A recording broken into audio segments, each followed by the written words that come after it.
Yo, what's up, everybody? So, in today's video, I'm going to cover and break down dealing with creative fatigue. What does the internal platform of TikTok look like? A lot of people typically don't know or understand how to set up campaigns, how to even shoot quality content, right? So, I'm going to break that formula down, as well as if you don't know who I am, my name's Chris Hernandez, operate a TikTok agency. We do way more than just the e-com space. We're working with Legion clients. We're working with everything TikTok, right? So across the board, the formula is the same depending on the brand, depending on the niche, and depending on the product and the price point. But generally, as mentioned, everything is the same in terms of the streamlined process. So I'm just going to really, all my thoughts are shared on Twitter. So if you guys don't follow me on Twitter, go ahead and follow me right now. I drop a lot of gems in terms of through threads, through single posts every single day, right? So I cover the problems that's happening right now in the TikTok market and ultimately how do you capitalize on that to get better results, right? So in this thread, I made creative fatigue, right? It's a typical standpoint talking to dozens of customers, dozens of clients of mine. They're like, "Hey, Chris, we've tried to run TikTok ads in the past. Either A, we saw no results, or B, our creatives just crapped out in a single week or after a couple of days of getting sales, right? We saw CPMs rise, right?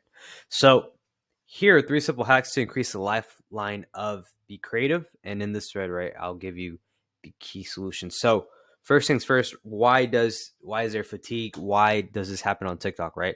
Well, depending on the country you're targeting, let's say you're targeting US, right? The population size of the US is what, 7 billion, I believe. I believe 1 billion is on TikTok itself. So TikTok is a creative platform.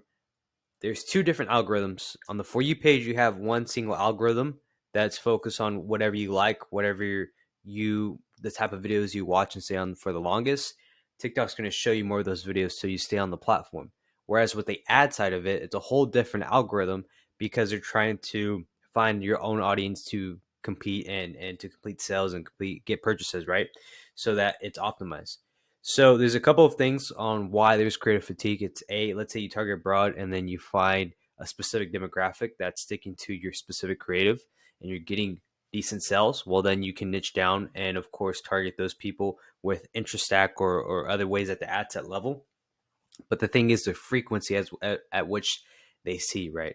So if somebody clicks on your specific creative from an ad, right? Let's say they checked out, but they didn't purchase for whatever reason, TikTok's just going to constantly blow them up, as well as depending on your audience size, right? The frequency at which that creative is shown over and over again to that audience who didn't purchase for whatever reason, right? That's why there's creative fatigue.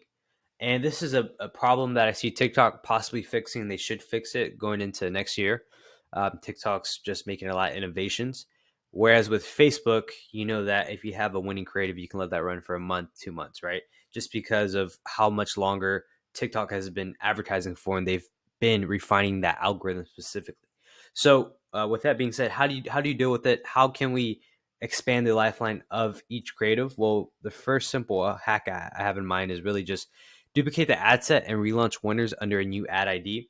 So the frequency, as mentioned to the audience, can lower CPA, but this allows you to squeeze a whole lifeline of the creative. So what this does is simply just refresh the algorithm, right?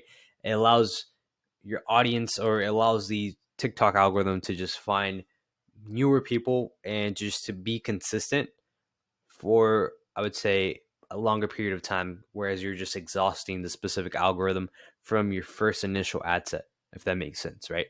So all I mean is literally just take your same ad set that's performing well, duplicate it, and relaunch it with under a new user ad ID, and this could literally just keep the momentum going, right? Secondly, while you're doing that, you want to make sure you make iterations from your current creative, right? Let's say you have a winning creative, finally it's taken off, and you're getting a decent cost per acquisition, right? Depending on the lifeline or the lifetime value of your specific customer. Um, you want to make iterations on that. You want to change the hook, you want to change the sounds, you want to do voiceovers, you want to get creators to shoot different scenes, which allows you to make variations from one video. That's the style we shoot, right? From one video, we get the creators shooting in multiple scenes. We're able to turn one video into 6 variations minimum, right? And this allows you, with more variations you have, the more ways you can deal with that specific ad fatigue over time, right? And literally, just changing the first 3 seconds of a specific ad creative gives it new life when you're running ads at scale, right? It's all a content game, and the more variations you have, well, ideally, that's how you deal with ad fatigue, right? So this could be simply, as mentioned, changing the hook. Maybe using, let's say you had a voiceover. Now you use a robotic voice. Maybe you're changing the sound or the music that's playing. Maybe you add different subtitles or subtext, right? Those are the different ways you can expand and increase the lifeline of that creative, right? Thirdly, you want to focus on horizontal scaling when setting up campaigns. You don't want to rely on a single ad set. So let's say if your specific CPA is, I don't know, let's say the ad is 4 to 5x times your target CPA. That's where you want to draw the line and kill it. But the thing is, the foundation and the reason why we want to scale horizontally is because with TikTok, it's very volatile, right? With one ad set, with one creative, you scale it. Let's say you pump up the budget. You're spending what? You go from $100 per day to then now you're spending like $1,000 per day. Well, as mentioned before, the more you spend, the frequency increases to the audience shown, right? So this allows, or this causes your specific ad creative to die out rather quickly. Whereas let's say you just take that same winning creative at $100 per day, you duplicate it, you're going after multiple different ad sets. This allows you to have more chances. Hold on, I had a timer on. This allows you to have more chances at scale to be consistent and maintain that profitability over time, right? So you don't want to rely on one single specific ad group or ad creative, right? You want to expand it and keep it going over time, right? So that's how you deal with ad fatigue as well. So you have more variations, you have multiple assets firing. On top of that, you're maintaining it and getting consistent sales. And as mentioned before, performance on TikTok is really just a creative game, right? If your creatives are shit, your results are going to be shit from the ads. If you have stellar A1 creatives, well, then your results are going to reflect that you're going to get more people to buy in, you're going to get higher conversion rate. And with the more variations you have, well, this allows you to expand on that and even lower the CPA, right? So lastly, creative fatigue is real. So depending on what you're spending and the country you're targeting, right, people get tired of seeing the same faces over and over again. So as creative fatigue is real, so is creator fatigue, right? So let's say you have one creator representing your brand. They shoot 30 videos in a single, or not even 30, like let's say they shoot 5 videos, and let's say you run with that creator for 3 months, right? Well, that audience you're targeting, if they get tired of seeing the same face over and over again, they're not really going to buy, right? They're going to be like, okay, I've seen this. This is the same ad, yada yada yada. It's the same stuff. They're not really changing anything, right? So this is where you want to increase the sample size, right, of different creators, different faces, so that A, you can see, okay, which creator sticks well with the brand, and B, my audience is always seeing something new from that creator, and we have multiple pools of creators to represent the brand, right? So depending on, like I mentioned before, the amount you're spending, this really comes into play. The more budget you're spending, let's say you're spending 9K, 10K, 100K, right? This is where you're going to see more of that creative fatigue at higher spends in terms of budget, right? So you want to increase your sample size of the pool of creators to maintain consistent results at scale with TikTok. Lastly, you want to at least be pumping minimum 10 video variations per week, right? Speaking with 100 brands owners, many don't have the creative team or the capacity to shoot consistent content over time, right? So this is where we come into play. I mean, we solve that issue. We have a database of over 1,000 creators in our pool, and we're able to shoot content in a way we were able to duplicate and make variations on top of variations, right? So with that being said, that's just a brief breakdown of dealing with creative fatigue and creator fatigue, right?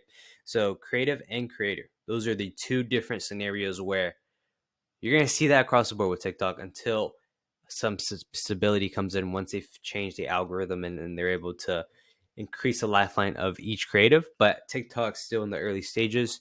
And predominantly from my experience, right, if you solve the creative issue, this allows you to then get better results on Facebook, get better results even on Google, because this is where these big uh, tycoons of I would say ad platforms, Facebook, Google, they're all shifting and they're trying to innovate with what TikTok is doing.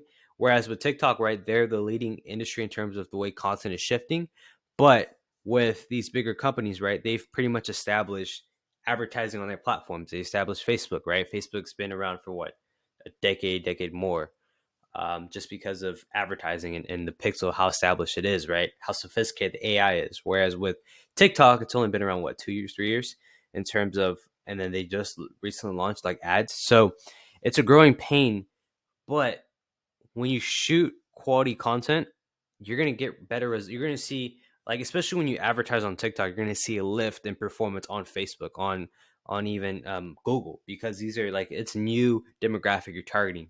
You're getting new customers in terms of your ecosystem for your brand, right? So TikTok is definitely the future, but I wouldn't suggest like putting all your eggs in one basket. You want to diversify. You want to do a little bit of Facebook, do a little bit of TikTok, do Google, and then over time you're spread out so that, let's say, have another, like what we saw with iOS updates, people just really solely relied on Facebook and they just saw a huge crash in sales, right?